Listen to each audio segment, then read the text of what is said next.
The 16-year-old killed herself last week by drinking rat poison after marrying a man who'd raped her. Chaudhry Rashid made his first appearance in court Monday, just a day after police say he killed his own daughter because she wanted to get out of an arranged marriage. With 16 years old, I went to Pakistan on a holiday with my parents, and they forced me to marry my cousin. Amie's family made her kill herself for having a boyfriend. She was 15 years old, and turned out she had been married at the age of 9. And she had set herself on fire because she broke her husband's television set.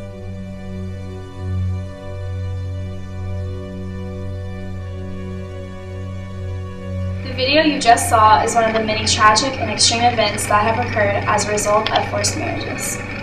A forced marriage is when an individual feels she has no ultimate right to choose her partner and/or no meaningful way to say no to the marriage. For centuries, arranged marriages have been a common practice in several countries around the world. What it comes down to is a country's culture. In Middle Eastern cultures, matchmaking is done when the children are very young, sometimes even as infants. Many young girls around the world are sometimes married off to honor promises made by their fathers or grandfathers.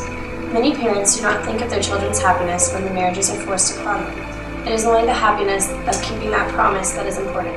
If a girl refuses to comply to the arranged marriage, she is considered dead to her family.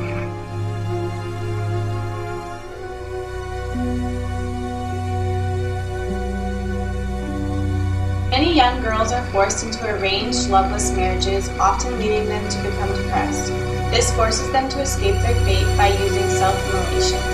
The most common form of suicide young girls take to escape an arranged marriage is setting fire to their body. The Middle Eastern suicide rate is in fact more than double the suicides that occur in the United States, and the majority is a result of young girls having decisions made for them by their parents and being forced to marry men they do not love. Janan Mirza, 16 years old. She shot herself in the stomach with her brother's Glock pistol after being forced to be engaged to her cousin. Farzana, married off at 12 years old, set herself on fire after having endured years of beatings and abuse from her husband and his family. Miriam, 20 years old. While on a journey with her father, she jumped to her death from their truck in order to escape marriage to an old man. A young girl from Ghana, 14 years old, was rescued from hanging herself after escaping her parents who wanted to force her into a marriage. Nitu Mala, 16 years old, forced to marry a stranger twice her age. She jumped off a cell phone tower with her true love. Vidya Sri from Long Island, New York, was sent back to India by her father to be married. She became so depressed that it led her to alcoholism and attempted suicide.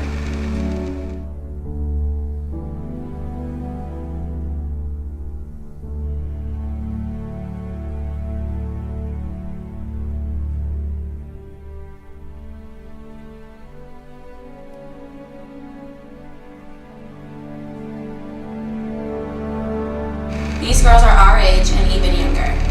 How would you feel if you were not allowed to speak for yourself, make your own decisions, and fall in love? These girls are denied those rights that we tend to take for granted. We want to provide our audience with what it means to be a part of an arranged marriage, how these arranged marriages have affected young women in the region, and spread awareness about the horrific fate these women have succumbed to. Organizations around the world are working to put an end to forced marriages. Organizations include the AHA Foundation, The Tahiri Justice Center, Ganga Shakti, founded by Vidya Sri, and the Afghan Independent Human Rights Commission. You can make a difference. You can make a difference. You can make a difference. You can make a difference by supporting these organizations and spreading awareness for this cause. Don't let one more young girl take her life in order to escape.